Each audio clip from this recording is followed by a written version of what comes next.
Black girl food truck worker ignores. Billionaire CEO. Unaware he's her childhood friend. The noon sun blazed mercilessly over downtown Atlanta, turning the sidewalk into a shimmering mirage of heat. Maya Thompson wiped the sweat from her forehead, with the back of her hand leaving a faint streak of flour across her dark skin. Her food truck, Soul and Spice, sat wedged between two towering glass buildings where corporate workers emerged like clockwork for their lunch break. The line already stretched 20 people deep, and it was only 11:45. She moved with practiced efficiency, her hands dancing between the sizzling griddle and the prep station, muscles remembering every motion from 3 years of this daily routine. The smell of caramelizing onions mixed with her signature jerk seasoning filled the air, drawing even more customers to join the queue. Maya barely looked up anymore, knowing each order by the sound of the customer's voice, the way they shifted, their weight, the nervous tap of credit cards against the counter. This wasn't just her job, it was her lifeline, her dream wrapped in aluminum and wheels, her way of proving that a girl from the roughest part of Atlanta could create something beautiful, with nothing but determination and her grandmother's recipes. The lunch rush hit like a tsunami at exactly noon, and Maya found herself in the zone that athletes talk about, where everything else fades away except the task at hand. Her assistant, Carlos, had called in sick, leaving her to manage everything alone. Orders flew from her lips to her hands without conscious thought. 2 jerk chicken bowls with extra plantains, 1 vegetarian wrap, hold the peppers, 3 of her famous spicy mango tacos with the secret sauce that had food bloggers begging for the recipe.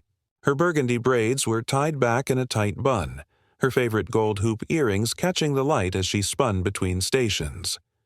She had developed a system over the years, a beautiful chaos that somehow produced perfect food every single time. The heat from the griddle had long since soaked through her black t-shirt with Soul and Spice emblazoned in gold letters across the front. Her arms, toned from years of lifting heavy pots and working the grill, moved with the grace of a dancer. Maya had learned to read the lunch crowd like a book. The impatient lawyers checking their phones every 30 seconds, the construction workers who always ordered double portions, the yoga instructors from the studio next door who pretended they weren't drooling over her fried plantains. She knew them all, served them all, but today something felt different in the air, like the pressure change before a storm. That's when she saw him trying to cut the line. A tall figure in a perfectly tailored charcoal suit that probably cost more than she made in 2 months. Maya didn't even look up fully, just caught the movement in her peripheral vision as she flipped 3 burger patties simultaneously. "Next in line, sir," she called out firmly, her voice cutting through the chatter and street noise. "We serve everyone in order here. No exceptions." She heard a few people in line chuckle, probably enjoying seeing someone in expensive clothes get put in their place. The man stepped back without argument, which was unusual.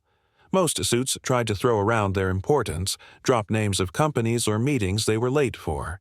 But this one just moved to the back of the line quietly, his face obscured by designer sunglasses and a Yankees cap that seemed oddly out of place with the $1,000 suit. Maya continued working, but something nagged at her, a feeling she couldn't shake. The way he moved, the set of his shoulders, something familiar that her mind couldn't quite grasp through the chaos of orders and sizzling food. She pushed the thought away, focusing on the customer in front of her, a regular named Patricia who always ordered the same thing every Tuesday and Thursday. But her eyes kept drifting to the man in the suit, now standing patiently in line, his hands in his pockets, seemingly content to wait his turn like everyone else. 25 minutes passed before he reached the window, and by then Maya was running on pure adrenaline and muscle memory. She looked up, ready to take his order with the same professional smile she gave everyone, when he spoke. 3 spicy mango tacos with extra lime, please, and if you still make that pineapple ginger juice, I'll take a large." His voice was deep, smooth like aged whiskey, but there was something underneath it, something that made Maya's hand freeze halfway to the order pad. Nobody ordered the spicy mango tacos with extra lime. It wasn't even on the menu that way. It was something she used to make special years ago, for only one person. Her heart began to race as she looked up properly for the first time, trying to see past the expensive sunglasses. The cologne hit her next, not the overpowering designer fragrance most of these corporate types wore, but something subtle, woody, with hints of sage. It was familiar in a way that made her chest tight. Then she saw it, barely visible beneath, the shadow of his cap, a small scar above his right eyebrow shaped like a crescent moon. A scar she had put there herself 15 years ago when they were kids, racing bikes down Cascade Road, and she had accidentally knocked him into a fence post trying to win. The world seemed to slow down, the noise of the street fading to a distant hum. Her hands trembled as she reached for the window handle, her mind racing through memories long buried beneath years of struggle and survival. Jamal? The name came out as barely a whisper, but she saw him smile, the same crooked smile that had gotten them both in and out of trouble throughout their entire childhood. He reached up slowly, removing the sunglasses first, revealing those warm brown eyes that used to look at her with such determination when they would study together at the library until closing time. Then came the cap, showing his face fully, and Maya felt like she had been punched in the stomach. It was him, but different. The skinny kid with hand-me-down clothes and shoes held together with duct tape had transformed into someone who looked like he stepped out of a magazine. His skin was clear, glowing with the kind of health that came from expensive dermatologists and spa treatments. The patchy teenage beard had become perfectly groomed facial hair that emphasized his strong jaw. But the eyes were the same, still holding that spark of mischief, that warmth that had made him her best friend from age 7 to 17. "Hey, Maya Bear," he said softly, using the nickname only he had ever called her. "You kept the recipe." Her response came out sharper than intended, defensive walls shooting up after years of protecting herself.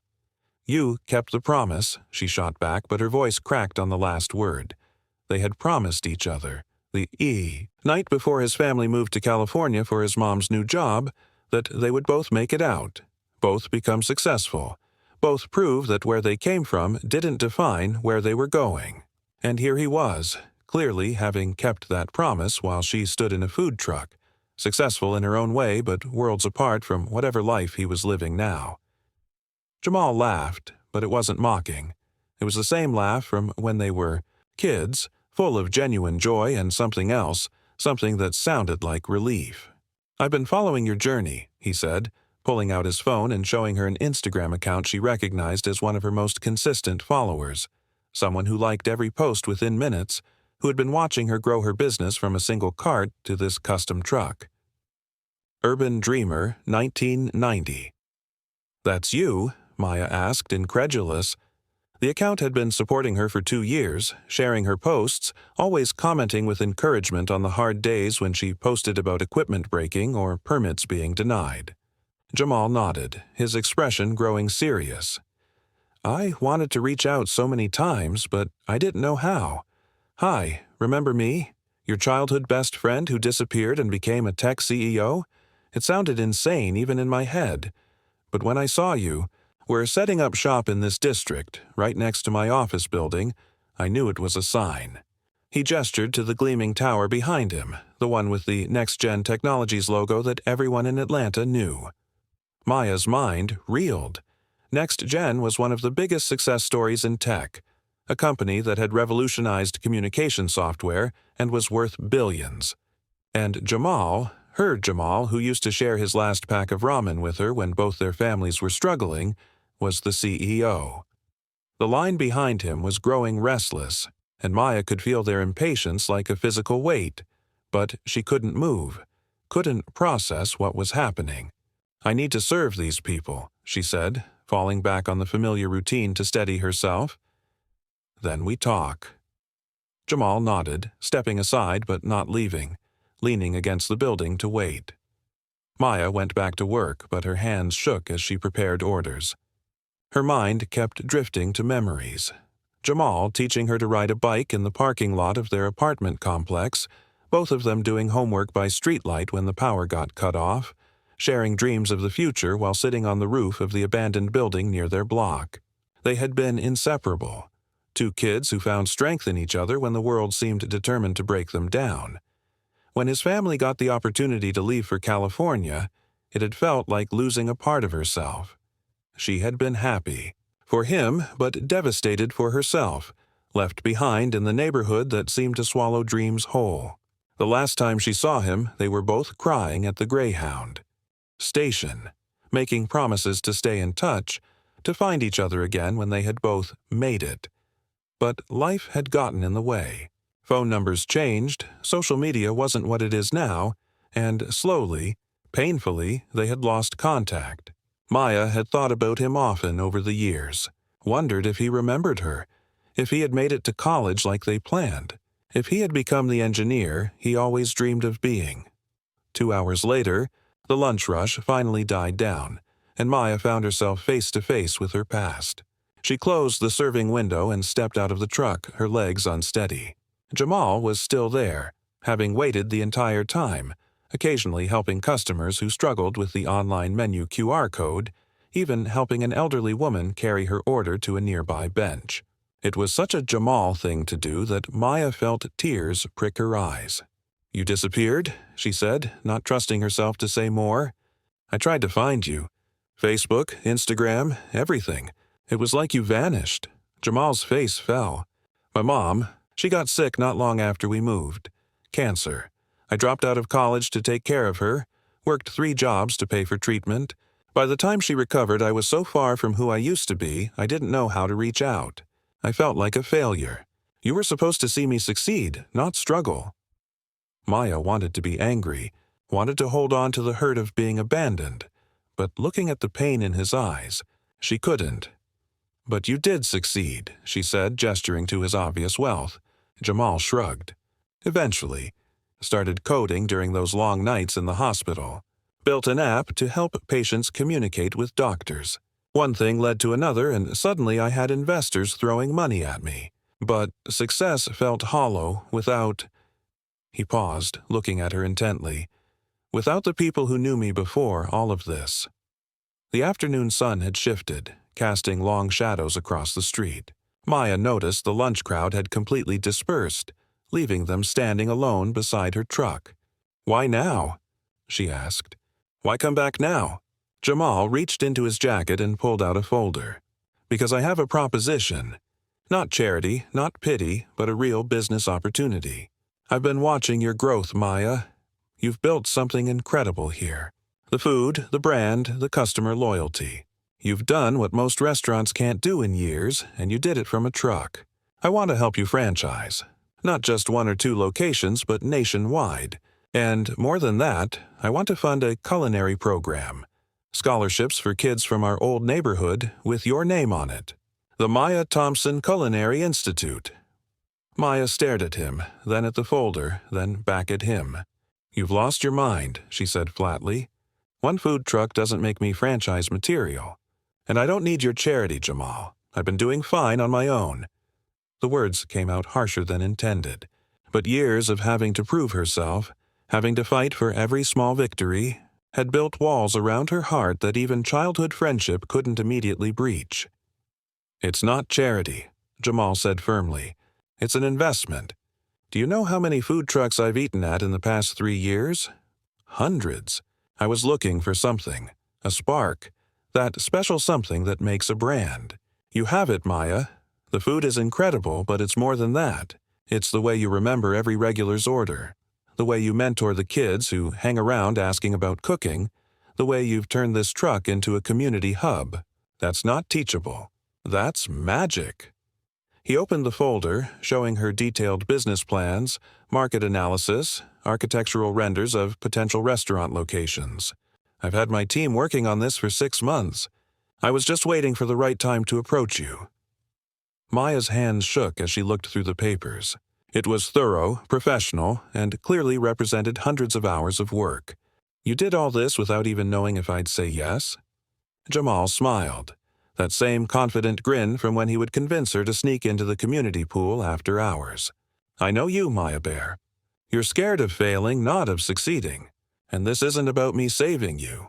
You've already saved yourself. This is about us finally keeping that promise we made to each other. To make it out together." Maya felt the tears coming before she could stop them. 15 years of struggle and pride and loneliness breaking through like a dam bursting. "You left me," she whispered. "Everyone leaves. My dad, then you, then Marcus when things got hard. I learned to depend on nobody but myself." Jamal stepped closer, and she could see he was fighting tears too. "I'm sorry. I'm so sorry I wasn't there. But I'm here now. And I'm not going anywhere." The weight of his words hung between them, heavy with promise and possibility. Maya thought about all the nights she had worked until her feet bled, all the permits she had fought for, all the times she had been dismissed or overlooked because she was a young black woman with a food truck instead of a real restaurant. She had built Soul and Spice with her own hands, her own recipes, her own determination. But she had also done it alone, and the loneliness of success was something she hadn't expected. Here was Jamal, offering not just money but partnership, offering to share the journey like they had always planned when they were kids drawing their dreams in notebooks they could barely afford. "The neighborhood," she said finally. "This isn't just about me. If we do this, we employ people from our old block first. We source ingredients from local suppliers. We don't gentrify. We uplift." Jamal's face broke into a genuine smile. "Already in the plan? Page 17. I knew you'd say that." Maya laughed despite herself, wiping tears with the hem of her shirt. "You really have been stalking me." "Researching," he corrected. "There's a difference." They stood there for a moment, two successful adults who had once been kids with nothing but dreams and each other. The city noise continued around them, but it felt like they were in a bubble, protected from everything else. "So," Jamal said, "can I get those tacos now? I've been thinking about them for 15 years. Maya laughed, really laughed for the first time in longer than she could remember. "Yeah, but you're paying full price. Childhood friend discount expired when you disappeared on me." She moved back toward the truck, then stopped. "And Jamal? The cologne is a bit much. You used to smell like soap and determination." "I liked that better." He grinned. "Noted. Tomorrow I'll come back smelling like myself." As Maya prepared his order, she felt something shift inside her chest, a loosening of the tight grip she had kept on her heart. Her hands moved with renewed purpose, adding extra care to each taco, the perfect amount of her grandmother's secret sauce, the lime squeezed just right. This wasn't just food. It was a bridge between past and present, between who they were and who they had become. When she handed him the bag through the window, their fingers brushed and she felt that old electricity, the connection that time and distance hadn't managed to break. "We serve the neighborhood first," she said, repeating her earlier words but with new meaning. "Always," he agreed, understanding immediately. "The neighborhood first, then the world." As he walked away, Maya watched him go, then called out, "Jamal!" He turned. "Tomorrow. Same time, we'll go over those plans properly. And bring your appetite. I'm testing new recipes." His smile could have powered the entire city. "It's a date. I mean, a business meeting. Maya laughed. "I know what you mean. Now get out of here before your expensive suit starts smelling like fryer oil." The rest of the afternoon passed in a blur. Maya served customer after customer, but her mind kept wandering to the folder Jamal had left on the counter, to the possibilities it represented. She thought about her mother, who had died when Maya was 19, never getting to see her daughter's success. She thought about her grandmother, whose recipes were the foundation of everything she had built, who had always said, "Baby girl, feed people's souls, not just their stomachs." She thought about all the kids from her old neighborhood who had dreams, but no opportunities. Who could benefit from the culinary school Jamal was proposing? As the sun began to set, painting the Atlanta skyline in shades of orange and pink, Maya made a decision. She pulled out her phone and texted the number Jamal had written on the folder. "Bring your lawyers tomorrow. And wear normal clothes. You look ridiculous in that suit." The response was immediate. "Deal. And Maya, I'm proud of you. Proud of us." She smiled, tucking the phone away and getting back to work. There were still customers to serve, food to prepare, dreams to chase. But now, for the first time in 15 years, she wasn't chasing them alone. That night, Maya sat in her small apartment above her grandmother's old store, the one she had inherited and turned into her prep kitchen. She spread Jamal's business plans across her kitchen table, reading through every detail by the light of the lamp her mother had bought at a thrift store 20 years ago. The plans were meticulous but flexible, leaving room for her input, her vision. He had even included menu suggestions based on dishes she had posted on social media, showing he had been paying attention to her evolution as a chef. There were tabs for employee training programs, partnerships with local farms, and a foundation specifically designed to provide grants to food entrepreneurs from underserved communities. It was everything they had dreamed about as kids, sitting on the fire escape of their building, watching the stars through the city's light pollution and planning how they would change the world. Maya found herself crying again, but these were different tears, tears of possibility rather than struggle, tears of hope rather than exhaustion. She picked up her phone and scrolled through the Urban Dreamer 1990 account, looking at it with new eyes. Every encouraging comment, every share, every late night like on posts where she had been vulnerable about her challenges. Jamal had been there, invisible but present, supporting her in the only way he knew how without revealing himself. The next morning came faster than expected. Maya arrived at her truck at 5 a.m. as usual, but everything felt different. The familiar routine of prep work, checking inventory, and heating the griddle felt like the beginning of something new rather than just another day. Carlos had returned from his sick day, immediately noticing her energy. "You're glowing, boss." "What happened?" "You win the lottery." She laughed, chopping onions with extra enthusiasm. "Something like that, Carlos. Something like that." As the morning progressed, she found herself checking the time repeatedly, waiting for noon. When Jamal appeared at exactly 11:45, this time in jeans and a simple t-shirt that reminded her of the boy she once knew, Maya felt her heart skip. He wasn't alone.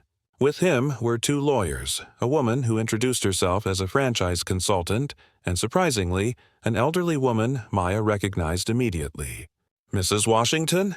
Maya gasped, seeing Jamal's grandmother, the woman who had taught her how to season food properly, who had fed both of them countless meals when their parents were working double shifts. "Hello, baby," Mrs. Washington said, her voice still strong despite her age. "Jamal told me he finally found his courage. About time. I've been eating your food every time I visit Atlanta. You learned well." The meeting was surreal. They sat at a makeshift table Carlos had set up beside the truck, going through contracts and plans while Maya continued to serve customers. It was perfectly them, mixing business with service, never forgetting where they came from even as they planned where they were going. The lawyers explained the terms. Jamal would invest $5 million initially, but Maya would retain majority ownership and complete creative control. The franchise model would be owner-operated, prioritizing people from underserved communities who showed passion and promise. The Culinary Institute would start with a summer program for high school students, then expand to a full certification program. "This is too much," Maya said at one point, overwhelmed by the scope of what was being offered. "No," Mrs. Washington interjected, "it's exactly right. You two were meant to do this together. I always knew it, even when you were babies arguing over who got the last piece of cornbread." Jamal reached across the table, taking Maya's hand. "We can go as slow or as fast as you want, but I'm in this for the long haul, Maya. Business partner, friend, whatever you need me to be. I'm not disappearing again." The lunch rush began and something beautiful happened. Jamal and his team didn't leave. The lawyers helped take orders. Mrs. Washington organized the pickup area with the efficiency of someone who had run her own household for decades. And the franchise consultant started interviewing customers about what they loved about Soul and Spice. It was chaotic and imperfect and absolutely perfect all at once. Maya found herself laughing as she watched Jamal struggle with the credit card machine, remembering when they were teenagers and he insisted technology would make everything easier. "Some things don't change," she called out to him. "You still can't work simple machines." He grinned back. "That's why I hire people smarter than me. Speaking of which, you interested in a partnership? The casualness of the question belied its weight, and Maya knew he wasn't just talking about business. She thought about all the years she had built walls around her heart, all the times she had chosen safety over vulnerability. Then she looked at the scene around her. Mrs. Washington teaching Carlos how to properly wrap a burrito, the lawyers taking selfies with customers, Jamal wearing her spare Soul and Spice apron and looking completely at home. This was what she had been missing. Not just success, but community. Not just achievement, but connection. As the day wore on, word spread through social media that something special was happening at the Soul and Spice truck. People who had never tried the food came to see what the excitement was about. Local news showed up, intrigued by the story of childhood friends reuniting through food and ambition. But Maya and Jamal barely noticed the cameras, too busy catching up on 15 years of lost time between orders. He told her about the nights he had coded until his eyes burned, driven by the memory of their shared dreams. She told him about the times she had wanted to give up, when the truck broke down or permits were denied, but pushed through thinking about the kids from their neighborhood who needed to see someone make it. They talked about their losses, too. His mother's cancer battle, her mother's sudden death, the relationships that had failed because they were too focused on climbing out of poverty to let anyone else in. By the evening, they had served over 300 customers, a record for the truck. As Maya cleaned the griddle for the last time that day, Jamal sat on the truck's back bumper, looking as tired and happy as she felt. "I have a confession," he said suddenly. "The franchise idea wasn't entirely altruistic. I've been looking for a way back to you for years. The business was just an excuse." Maya paused in her cleaning, then continued, not meeting his eyes. "I know," she said softly. "The Urban Dreamer account gave you away. You commented on a photo of my mom's funeral flowers. Only someone who knew her favorite flowers were yellow roses would have noticed that detail." They sat in silence for a moment, the weight of shared history and lost time hanging between them. "I'm scared," Maya admitted. "Not of the business expansion. That's just tactics and hard work. I'm scared of letting you back in, of depending on someone again." Jamal stood, walking over to where she stood by the truck's service window. "I'm scared too," he said. "Scared I'll mess this up, that I'll disappoint you, that we can't be who we were to each other. But, Maya, I think about you said earlier, about serving the neighborhood first. We are each other's neighborhood. We always have been." The weeks that followed were a whirlwind. News of the partnership spread quickly, and suddenly Soul and Spice was more than a food truck. It was a symbol of Black excellence, of friendship transcending circumstances, of dreams deferred but not destroyed. They appeared on morning shows, telling their story while Maya cooked her signature dishes. Food Network reached out about a potential series. Investors who had ignored Maya's emails for years suddenly wanted meetings.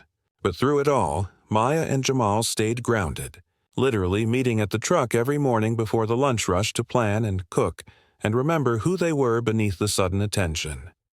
Mrs. Washington became a regular fixture, telling embarrassing stories about their childhood to anyone who would listen. Carlos was promoted to manager of the truck while Maya began overseeing the first restaurant build-out. The location they chose was deliberate, a corner lot in their old neighborhood where a Korean grocery had stood when they were kids, the same corner where they had once sworn they would open businesses that would help their community. The restaurant's opening night was 6 months later, and the line stretched around the block.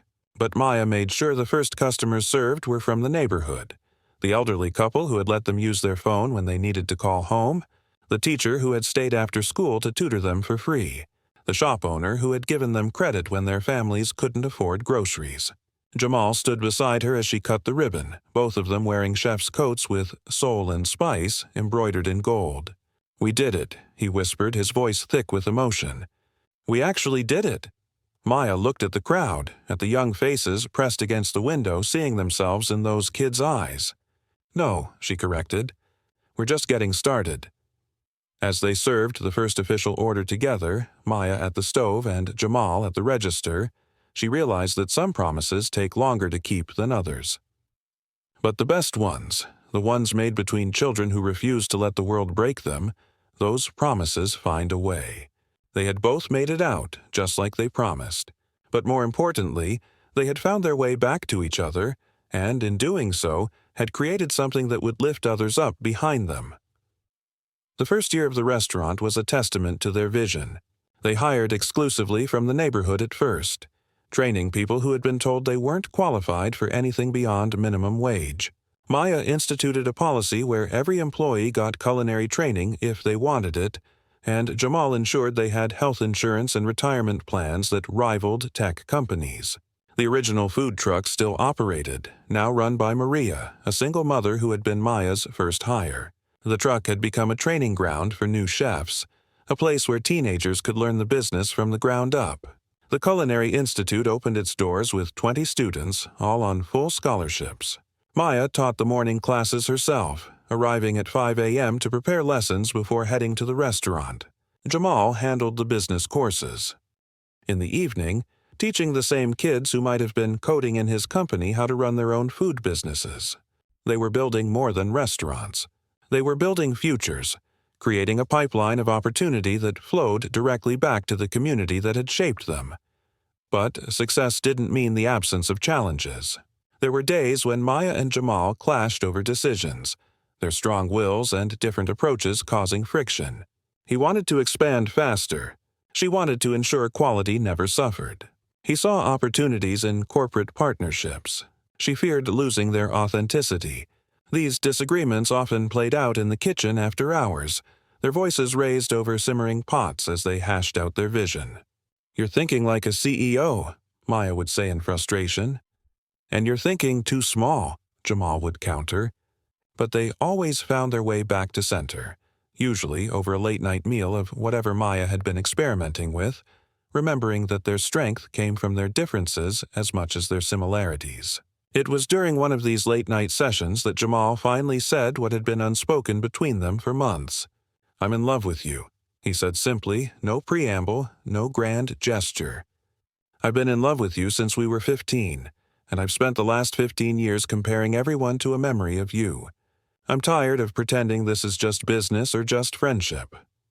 Maya stood frozen, a pan of her experimental jerk chicken fusion in her hands. She had known, of course, had felt it in every gesture, every look, every late night he stayed to help her perfect a recipe. But knowing and acknowledging were different things. "Jamal," she started, then stopped. How could she explain the fear that romantic love would ruin the beautiful thing they were building? How could she tell him that she had loved him too, for so long that it had become part of her foundation, something so essential she couldn't risk losing it? "I can't lose you again," she finally said. "If we try this and it doesn't work, I lose my best friend and my business partner. I lose everything." Jamal moved closer, taking the pan from her hands and setting it aside. "Or," he said softly, "we gain everything. Maya, we've already beaten the odds. 2 kids from nothing who made something. Why would we stop believing in ourselves now?" The kiss that followed was 15 years in the making, tasting of lime and possibility, of shared dreams and second chances. It was a promise, different from the one they had made as children, but equally powerful. They would build this life together, all of it. The business and the personal intertwined like the flavors in Maya's most complex dishes. The news of their relationship became public when a photographer caught them kissing in the restaurant after hours, and the internet exploded with support. Their story had already captured hearts. Now it became the kind of fairy tale people wanted to believe in. But Maya and Jamal barely noticed, too busy with the day-to-day work of building an empire with soul. 3 years passed. Soul and Spice grew to 15 locations across the Southeast, each one managed by someone from an underserved community who had gone through their training program. The Culinary Institute had graduated its first class, with every student either employed or starting their own ventures. Maya had won a James Beard Award for Best Chef Southeast, and Jamal had been featured on the cover of Forbes for his innovative approach to social entrepreneurship. But the moment that mattered most came on a quiet Tuesday morning at the original food truck, which they had kept running as a reminder of where it all began.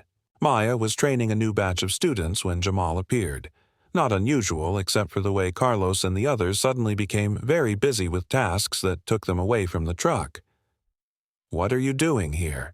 Maya asked, suspicious of the sudden emptiness around them. Jamal smiled, that same crooked grin from their childhood. 25 years ago, two 7-year-olds met at this exact spot. There was a corner store here then, and you were crying because some kids had stolen your lunch money. Maya remembered. It was how they had met, Jamal sharing his sandwich with a girl he didn't know, starting a friendship that would define both their lives. 15 years ago, he continued, we stood at a bus station and promised we'd make it out together.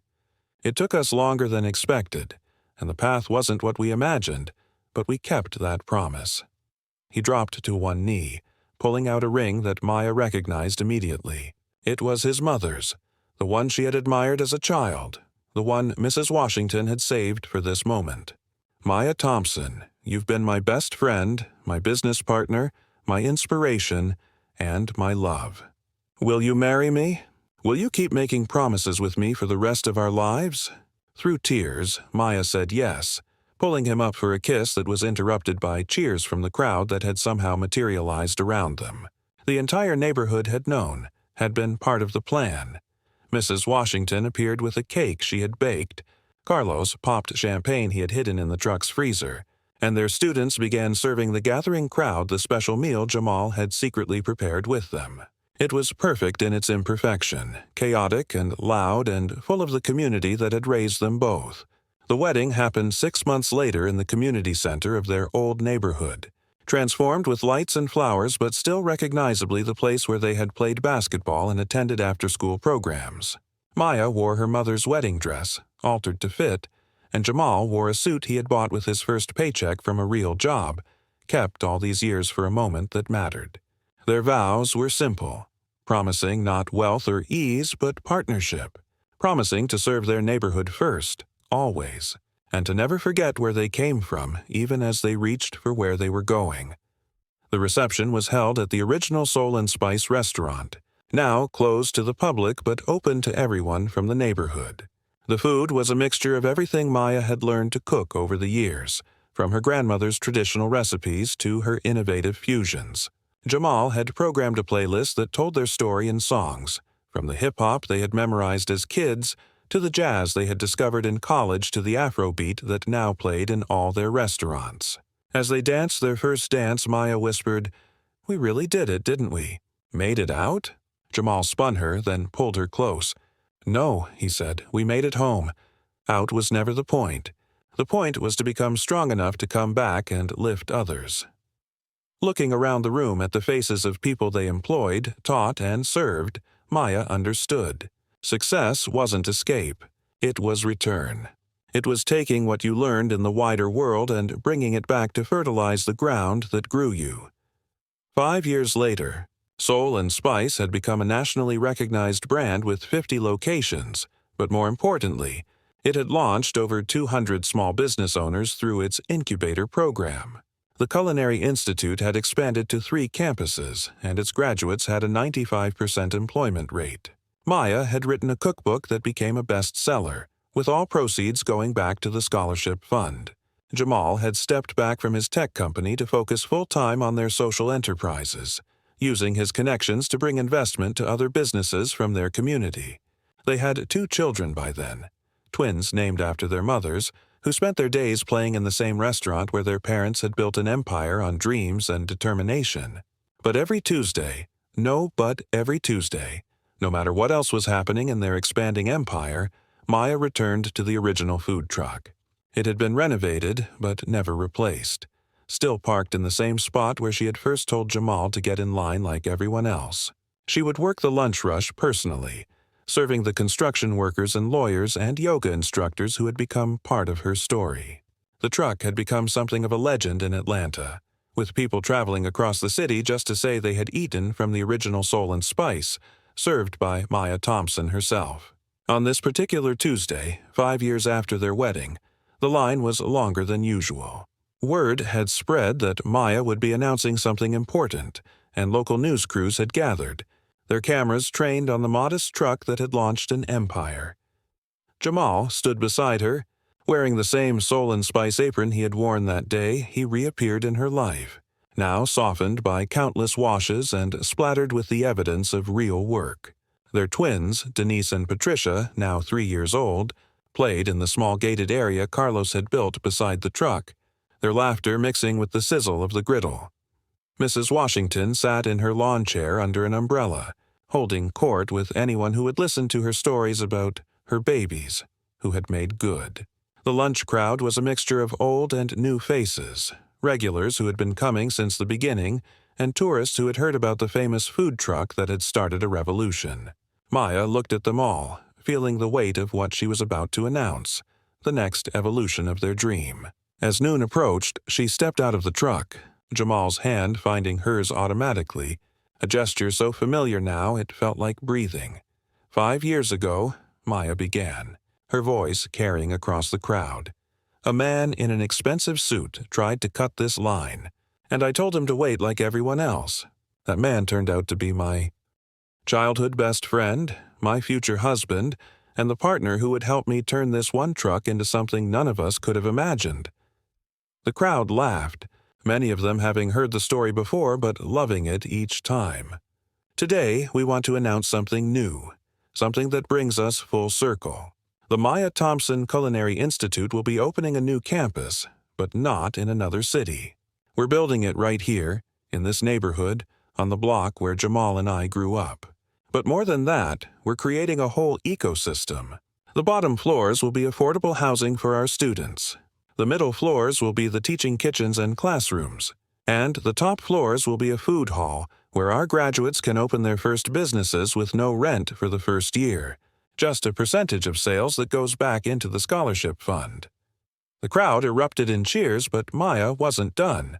We're also announcing the Soul and Spice Foundation, which will provide microloans to food entrepreneurs from underserved communities nationwide. Not just Atlanta, not just the South, but anywhere kids with dreams are being told those dreams are too big. Jamal and I were those kids. Many of you were those kids. And we know that talent is universal, but opportunity is not. We're going to change that, one dream at a time. A young woman in the crowd raised her hand, someone Maya recognized as one of their recent graduates. Ms. Maya, how do you decide who gets the opportunities? There must be thousands of applications.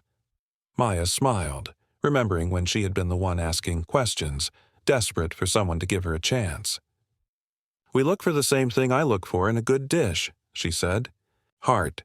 You can teach technique, you can provide ingredients, but you can't teach someone to cook with love. We look for people who want to feed their communities, not just their bank accounts. People who understand that success means bringing others with you. As she spoke, Maya noticed a young boy, maybe 7 or 8, standing at the edge of the crowd with his mother. His clothes were worn but clean, his eyes bright with interest as he watched her work through the truck's window. He reminded her of Jamal at that age, all potential and curiosity. You, she called to him, what's your name? The boy looked startled, then stepped forward shyly. Deshaun, ma'am. Deshaun, are you hungry? He nodded, and Maya smiled. Come here, I'm going to teach you to make something. She lifted him up to the truck's window, showing him how to spread the mango salsa on the taco, how to add just the right amount of lime.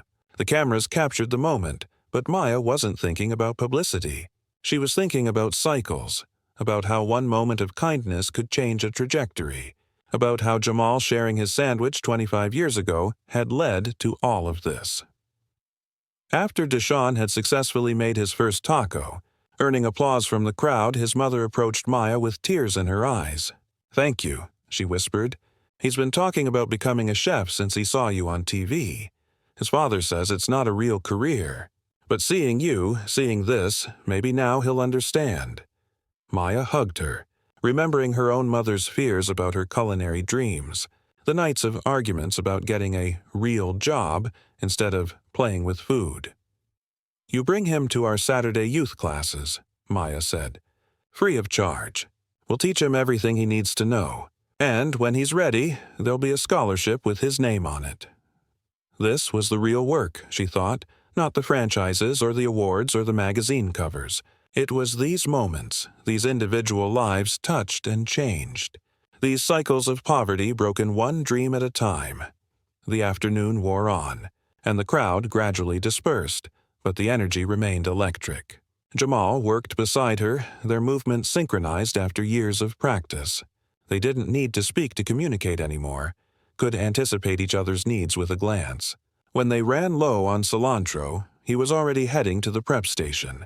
When the credit card machine acted up, she was already reaching for the backup. They had become a single unit, their individual strengths combining into something greater. "Remember when we used to imagine what success would look like?" Jamal asked during a brief lull. "I thought it would be fancy cars and big houses." Maya laughed, gesturing to the food truck, their aprons covered in sauce stains. "And instead, we're still here, still serving tacos on a Tuesday afternoon." "Wouldn't change it for anything," he said, and she knew he meant it. The fancy cars and big house had come eventually, but they were just tools, means to an end. The real success was this: the ability to provide opportunities, to change lives, to prove that where you start doesn't determine where you finish. As the sun began to set, casting golden light over the city, Maya noticed that Deshaun and his mother were still there, sitting on a bench nearby. The boy was drawing in a notebook, his tongue stuck out in concentration. Curious, Maya walked over to see what had captured his attention.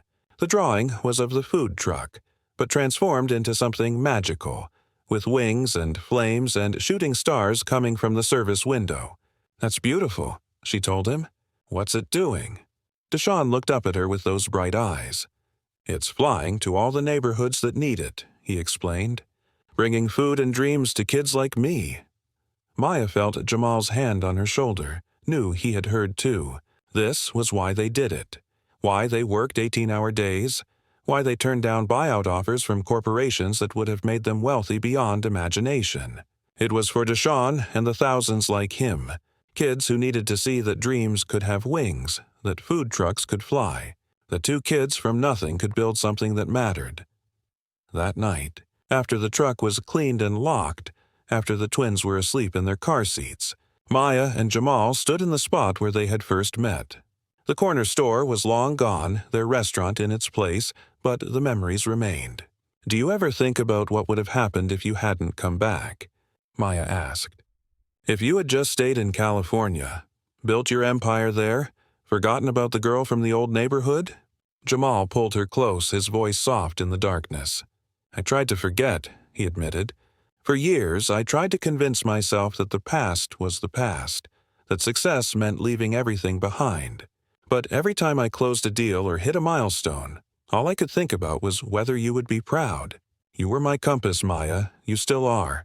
Everything I built was just a way to find my way back to you." They stood there in silence, two successful adults who had never really left the corner where they began. The restaurant behind them buzzed with the dinner rush, their team handling the service they had trained them for. The food truck sat quietly, ready for another day of serving the neighborhood. The plans for the new campus were approved. Ground would be broken next month. The foundation had already received 1,000 applications in its first week. Their children would grow up in a world where their parents' success was established. But Maya and Jamal would make sure they understood the struggle that had preceded it, the responsibility that came with it. "We should go," Maya finally said. "Early morning tomorrow. New recipe to test." But neither of them moved, held by the weight of the moment, the recognition of how far they had come. "Maya," Jamal said suddenly, "I need to tell you something. That day I came to the truck, it wasn't coincidence. I had been sitting in my office every day for a month, watching you work from my window. I wrote 100 emails I never sent, practiced 1,000 conversations.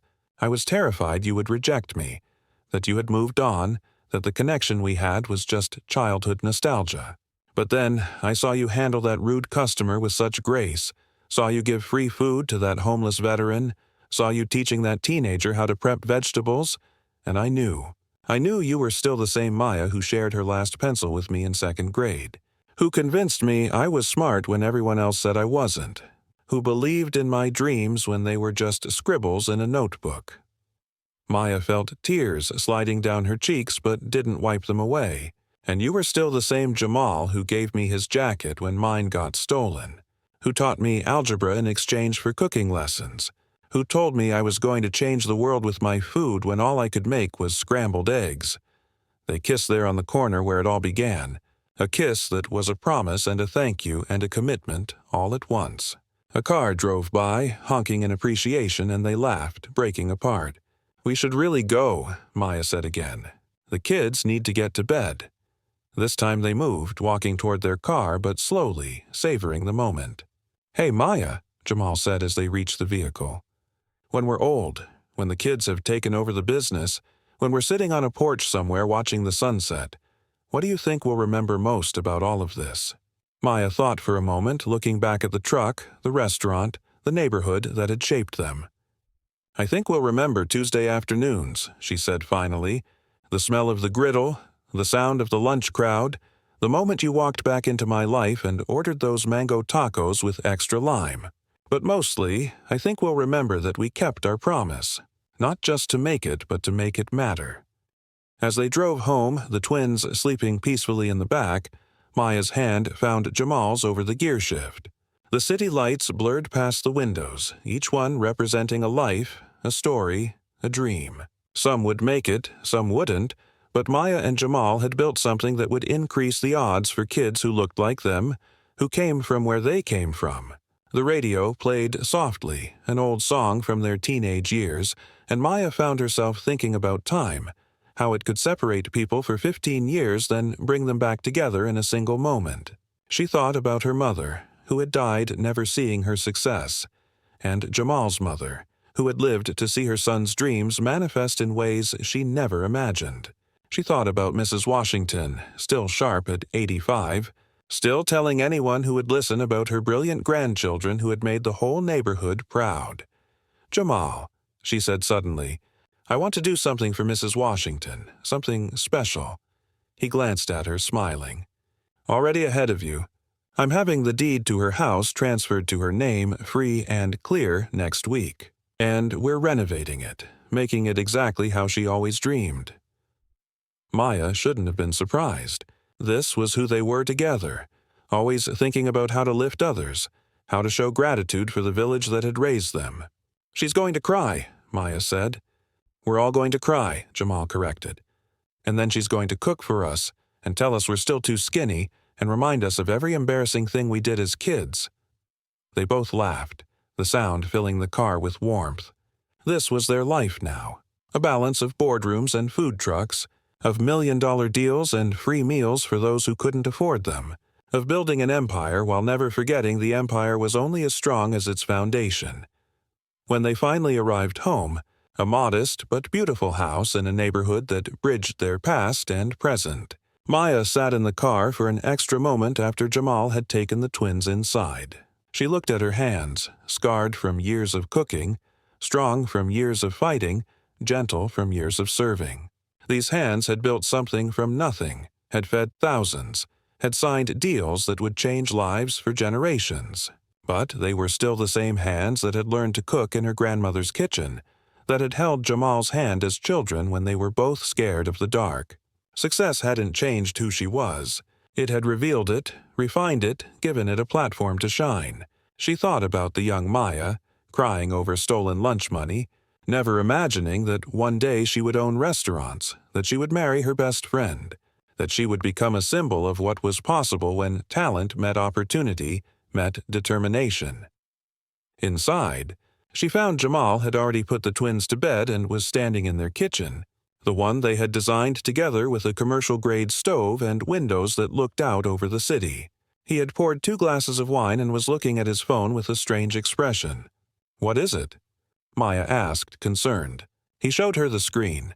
It was a message from a young man in Detroit who had opened his own food truck after completing their online training program. The message included a photo of a line of customers and a simple text. "We made it. Thank you for showing us the way." Maya felt the tears come again. Seemed like she cried a lot these days, but they were good tears. Grateful tears. "We're going to need more trucks," she said. "More restaurants, more programs, more everything." Jamal nodded, pulling her close. "Good thing we're just getting started." They stood there in their kitchen, 2 kids from the neighborhood who had become everything they had dreamed, and more. Tomorrow would bring new challenges, new opportunities, new chances to serve. The food truck would need prep at 5 a.m., the restaurant had a special event, the institute had graduation ceremonies. But tonight, in this moment, they were simply Maya and Jamal, best friends who had found their way back to each other, who had built something beautiful from the simple belief that good food and good intentions could change the world. The city hummed outside their windows, full of dreams and dreamers, of struggles and triumphs. Somewhere, a child was going to bed hungry but hopeful. Somewhere, a teenager was writing a business plan in a notebook they could barely afford. Somewhere, someone was taking the first step toward a dream everyone said was impossible. And Maya and Jamal would be there for them, serving the neighborhood first, always, with extra lime and all the love they had to give. The title of their story, Black Girl Food Truck Worker Ignores Billionaire CEO, Unaware He's Her Childhood Friend, had become legend in their community. But Maya knew it wasn't really about the surprise revelation or the billionaire investment. It was about 2 people who never gave up on each other, even when they were apart. It was about the power of coming home, of lifting as you climb, of remembering that success without service was just another form of poverty. As she drifted off to sleep that night, Jamal's arm around her, their children safe in the next room, their community thriving around them, Maya smiled. Tomorrow she would wake before dawn, tie back her braids, put on her apron, and serve her neighborhood with the same pride and purpose as always. But now she wouldn't be doing it alone. She had her partner, her best friend, her love beside her. They had kept their promise, all of them, even the ones they hadn't spoken aloud. And that, more than any amount of money or fame or recognition, was the true measure of their success. Years from now, when business students would study the soul and spice model, when food historians would document the revolution they had started, when their grandchildren would ask about how it all began, Maya and Jamal would tell them about a Tuesday afternoon, a food truck and 3 spicy mango tacos with extra lime. They would tell them about promises made by children who had nothing but each other and dreams too big for their circumstances. They would tell them about the power of coming back, of serving first, of building bridges with food and love and unshakable faith in what was possible. And somewhere in Atlanta, in a neighborhood that the world had forgotten until 2 kids refused to forget it themselves, a food truck would still be serving the lunch crowd, still demanding that everyone wait in line equally, still proving that the best recipes aren't just about ingredients, but about the love, history, and hope that season every dish.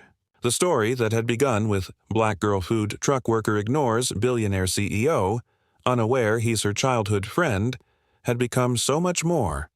A love story, a success story, but most importantly, a story about coming home.